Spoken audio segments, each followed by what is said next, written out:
winds howl through the hollows of Albrun, across its weather-worn plains, and through the stoic hush of scattered pines, the lands hold its breath. The mountains brood beneath slate skies, and ancient and unmoved. Yet something stirs, not seen, but felt.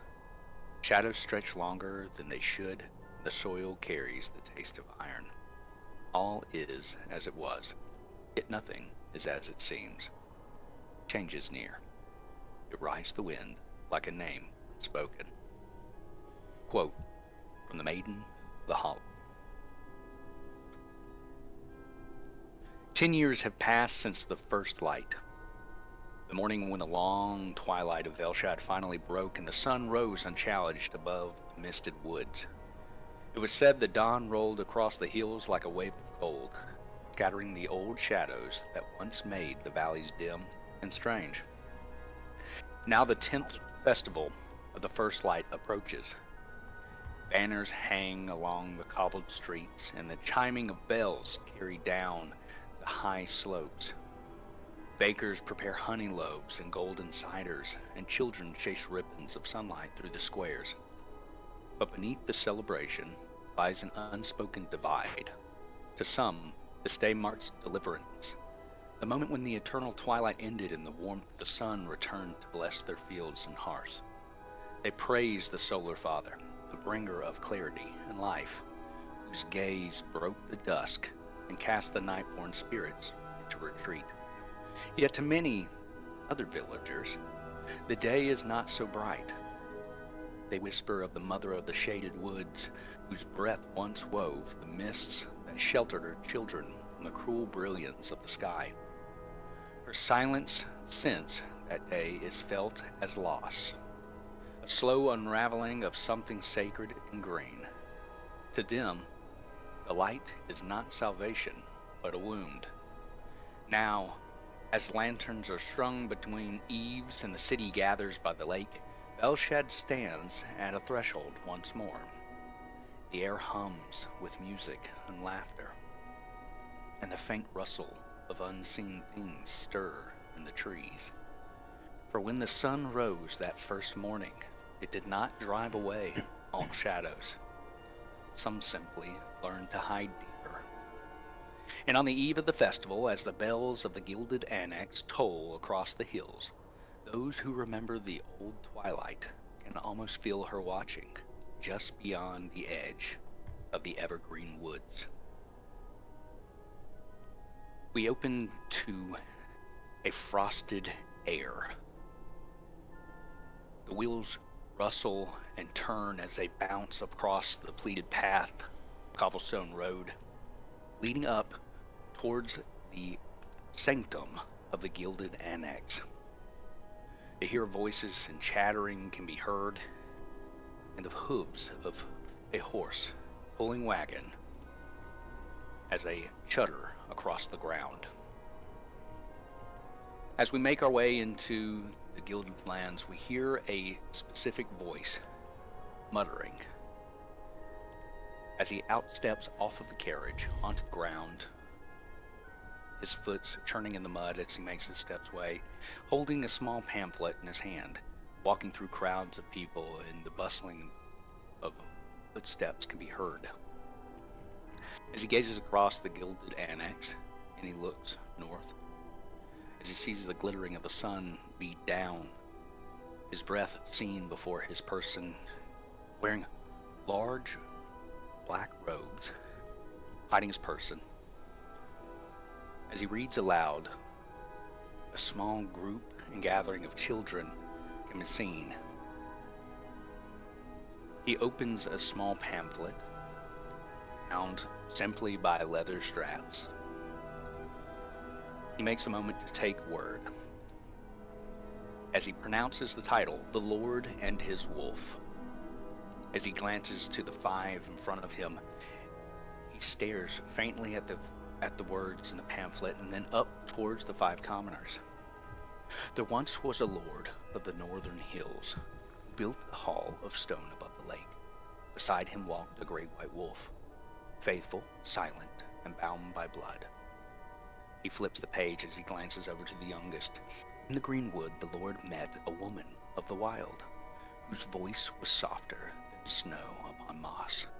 He gave her his heart, and she gave him a ring of roots. He switches the page again as he looks towards the center, a young, fair-skinned woman, long brown hair. Seasons waned, the Lord spoke less to men and more to the trees. His wolf howled each night, not in hunger but in sorrow. He switches the page and glances to an older fellow, graven, his eyes sunken. When the storms came, the hall was swallowed by vines. The family vanished. Only the wolf was seen again, standing where the Lord once stood. He closes the book and almost from memory recounts the last bit to the group. Now the hills lie quiet, the hall forgotten, and in the mist above the lake, a lone howl still calls for a master who will never return. As he holds the booklet in his hand, he looks to the older fellow as he hands it to him. He requests that he pass this knowledge on and do not skimp on the details, for some myth is true. He pulls his cloak taut as he walks through the front gates of the Gilded Annex and proceeds into its domain. As the commoners disperse and they make their way through, the older fellow with the book in hand will make his way towards a fire. He will take his seat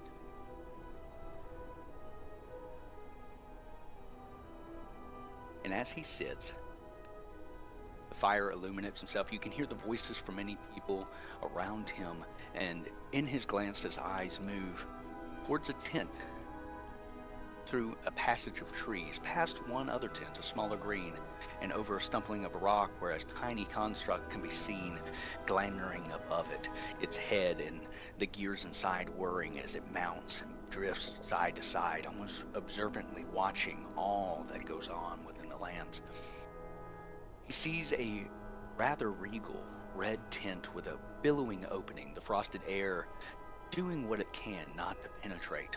We're within the visage, the interior of this tent. Seated around a small chimney stack, a place to make one's food and soup, keeping warm, an internal hearth. We are met to a more stoic individual by the name of Gideon, seated upon his bedroll. Gideon, if you may, please introduce your character. So Gideon, he's just sitting there contemplating while he's there. He's a kind of a brown light-skinned man, curly hair, in his suit of armor, shiny armor. He just sitting there looking over his things, kind of seeing it. He's kind of sitting with anticipation, or like he's just been told some great news or bad news, who knows. But he's just sitting there kind of lost in his thoughts. As you sit seated, you look your eyes up upon another individual that you've been traveling with from a similar location. Across from you, seated upon the ground, stoic, in thought. Valier, will you please introduce your character? Good time of day, viewers. Whether you're here by happenstance or you're a fan of mine, I hate to break it to you, I will not be long-winded today. But my character's name is Valor Thornaville. He is a high half-elf, eldritch knight. He specializes in throwables and long-range spells. Through his false identity, he's known as a scholar and diplomat of Erlask, but he is really the Nightblade of Erlask that works for the Obsidian Circle. As he sits there in his form of diplomat and scholar, he runs his hands through his golden hair, takes a sigh, and through message talks to Gideon and tells him of a possible mission that they can go on, and maybe he can regain what he once lost. So you both sit within your gilded tent. You have a purpose. You know individually what that purpose would be.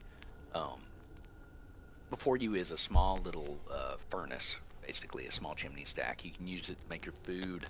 You have a table within there that holds maybe a couple of satchels, some scrolls, some books, information one would need for the journey that y'all have tracked coming so south up towards the more central side of the Northern Isles. Um, you each sit before each other. You can have your opportunities to plan or maybe seek what your next moves would be. So you give me a once in a lifetime opportunity. I ain't seen you in years, and you just come in, don't say nothing, and this is what it is. As I sit there, I'm kind of fiddling with something on my finger. It kind of looks like maybe a copper wire kind of twinged around my finger in the form of a ring. And as I'm kind of sitting there, I'm just, no words are spoken, just strictly message right to Gideon. Years to you, blink of an eye to me, but I've heard of your troubles, and I think we can get you back to that grand standing of knighthood that you once were. Through the Vale's record, this gentleman, he's known as the Keeper. I think if we find him and bring him in, it'll be a great opportunity for the both of us. All right, man. If you say so. You want some water, by the way? You haven't opened your mouth and I've never seen you open your mouth. It has to be dry.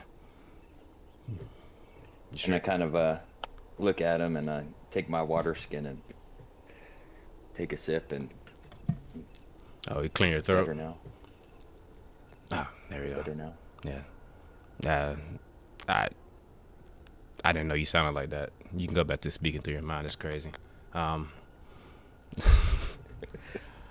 right, well, you got any more information? Like, you can give me a piece of paper or something? You got any records on him? I've been around the block for a while. I probably know the guy. I kind of flip open my chest pack, and I pull out, because I have a book in there, and I'd written down a description of him and kind of what his title and where he was last seen, and ripped the page out and hand it over to Gideon. I'm gonna look over the paper. Let's see, man. He's okay. Nah, I haven't seen him, but we can. All right. Any leads on him? And every time I do this, just for happenstance, if you see me rubbing my finger, I'm using message. Gotcha. Last seen, from what I can collect, the outskirts of the library in Velshad. But he seems to be keeper of records, and he's been able to veil. He is a frail man, but is he really? It's for us to find out. So I would say we head to the library and start there. Maybe ask around. Well, I'm all for it. I can. You sure you're up to the task of talking to people? You're not gonna scare them away, are you? No, and I kind of I pulled the ring off and stick it in my pack. As you can see, you know my true identity. You've seen me at work on my missions. I think me known as my diplomat and scholarly self, I think will be okay. And I kind of I picked my musket up and kind of put the butt of it in the ground, like I'm ready to go whenever you are. I'm just busting your balls, man. You know, I'm lonely. I haven't seen anybody in years, man. How's everybody been? As we walking, I'm talking to him. Yeah, and as y'all do, y'all will break the curtains. And when you break the curtains to which is your abode, okay, you're going to be met with very brisk cold. It's been a couple of hours, maybe 12, 8. You know, you've had your period of rest that you've had as you waited for each of you to arrive to the tent.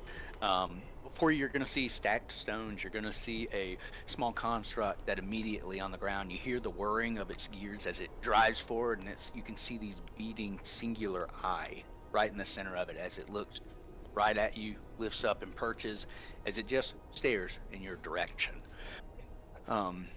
We will then move to another tent. In the distance, you can see the green tent sitting before you two.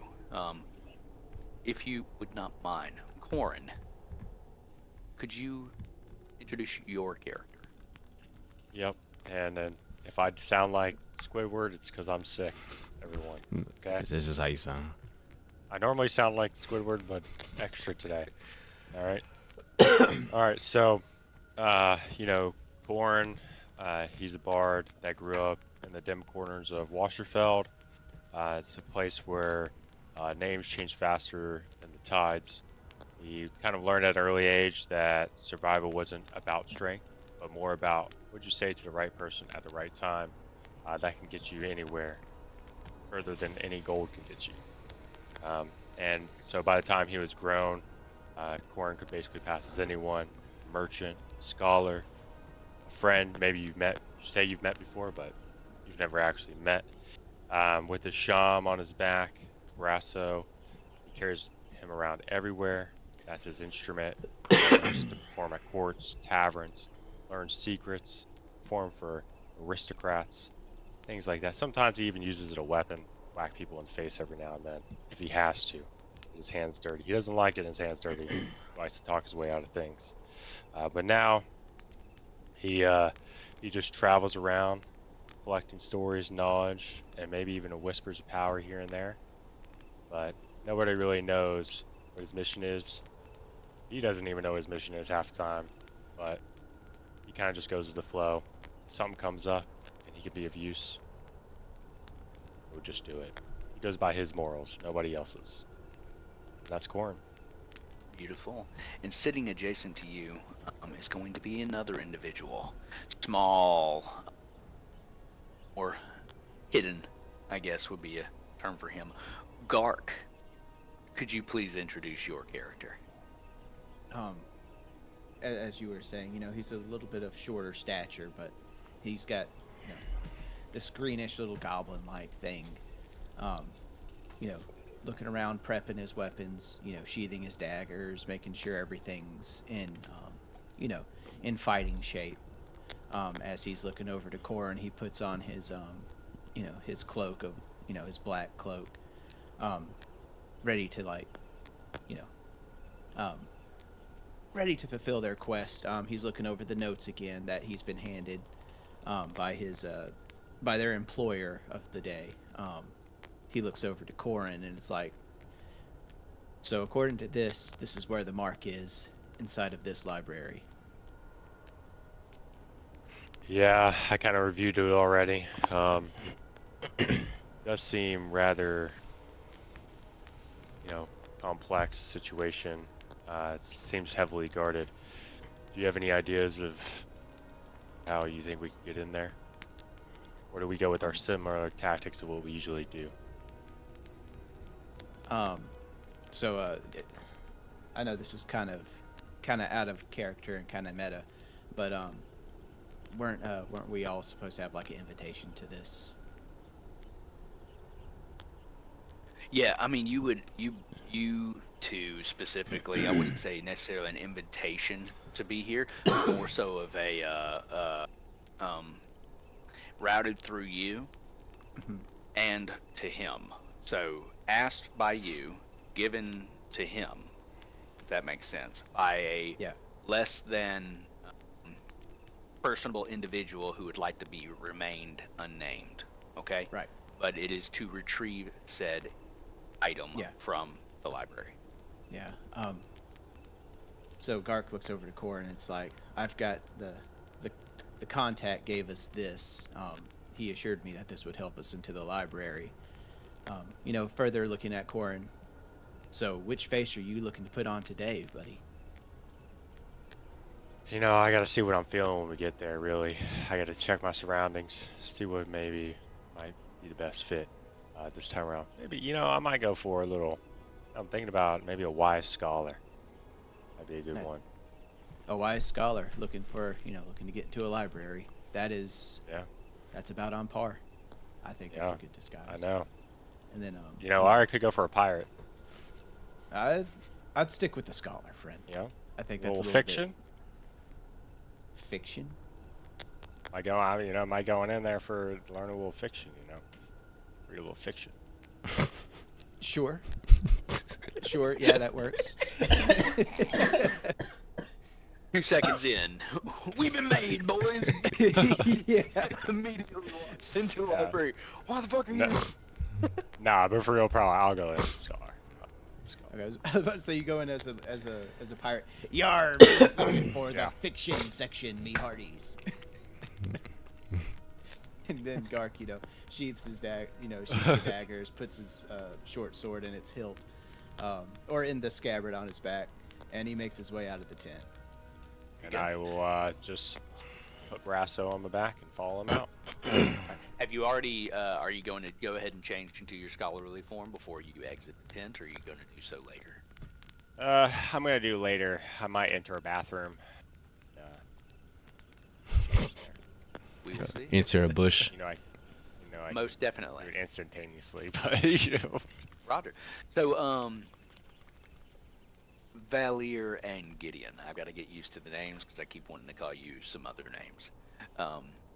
Valier and Gideon, as you're standing outside of your tent, you've just walked out. Again, it's cold, and you see your breath immediately, frost before you as it exits your mouth. Similar to you, Garg, as well as Corin. As you exit the tent, the air is bitterly cold.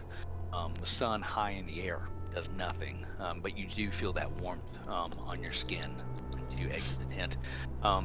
Gideon and Valier, what you see before you exiting the green tent, a small shrub of a person wrapped in a cloak, leathers, face hidden, and a tall individual, brown hair, kind of in a neat, not mess, but neat array, wearing spectacles on his head, having a large instrument upon his back.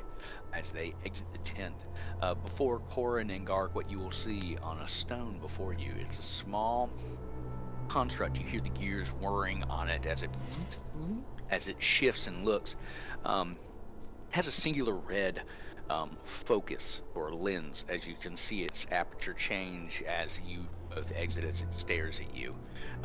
Has small cloth coverings over its limbs and appendages. It doesn't have fingers, but you would see small little, almost like little spidey kind of legs, but it's got 4. 2 in the rear that are more dense as legs, and then 2 it would seem as hands, as it uses the arms on its forebody to be able to move itself around. It will posture itself and stare directly at you, Corin.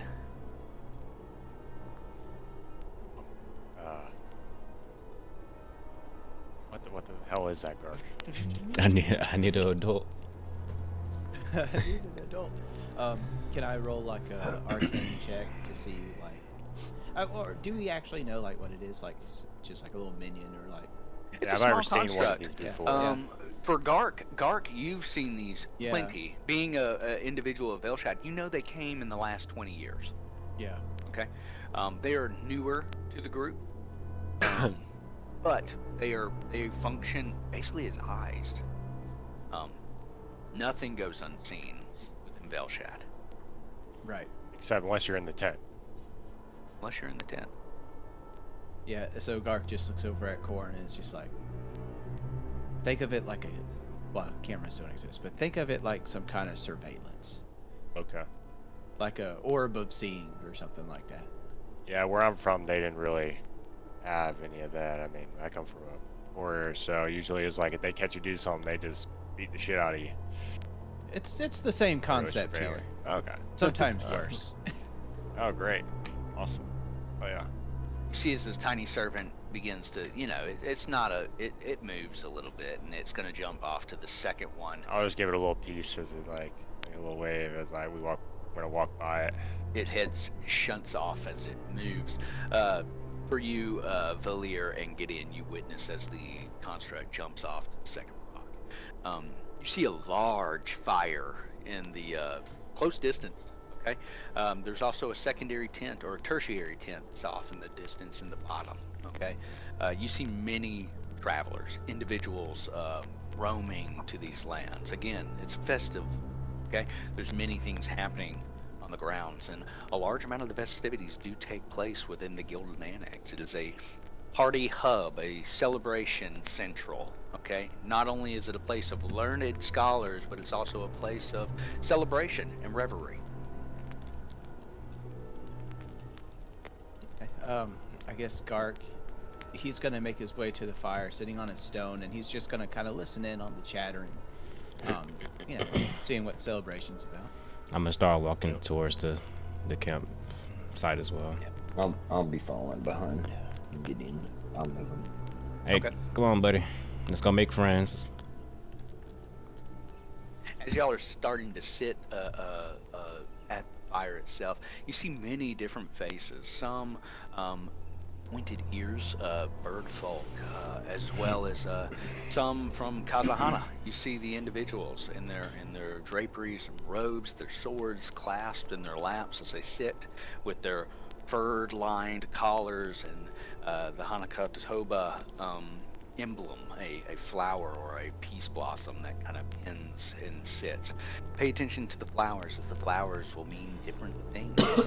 Okay, and please take time to annotate what you see. That's just a little helpless plug I'll put in there. From where the groups have sat, for Corn and Gark, as you sit upon the stump and you hear the tiny whirring of the tiny servant as it's kind of glancing at everything now. To your left, you have a single traveler, younger fella, seems to be having a small cloak. He's got a golden, almost like a bracelet, but it would not completely come together. It looks like twined metal, gold or brass in color, as it comes with two bulbous ends that sit there and clasps. It seems that his hood and cloak kind of drape over. He's got gold bracelet that matches this on his wrist. It would seem that it's got a woven mouths that come together right at the side. He's got a singular sword that is embedded into the ground as he leans forward. His eye, a large scar, almost as if burned, comes over half of his face and down. Beard is kind of tousled and gnarled, hair long. As he sits and stares into the fire, doesn't seem to be carrying on with any conversation. Across from y'all, though, you would see an older fellow, gaunted eyes, holding a small book, twined leather, holding it together as he kind of ponders through, looking into the fire and occasionally looking back down at the book. And you'll see a pair of women, older crones, that seem to be taking rest at the fire, taking advantage of the large heat source that's there. To your right, two individuals that stand out more so than the others. I'm gonna take my sham off my back. I'm just gonna start fiddling. I'm gonna look around, and I'm gonna say, any requests? Anybody got any requests they want me to play?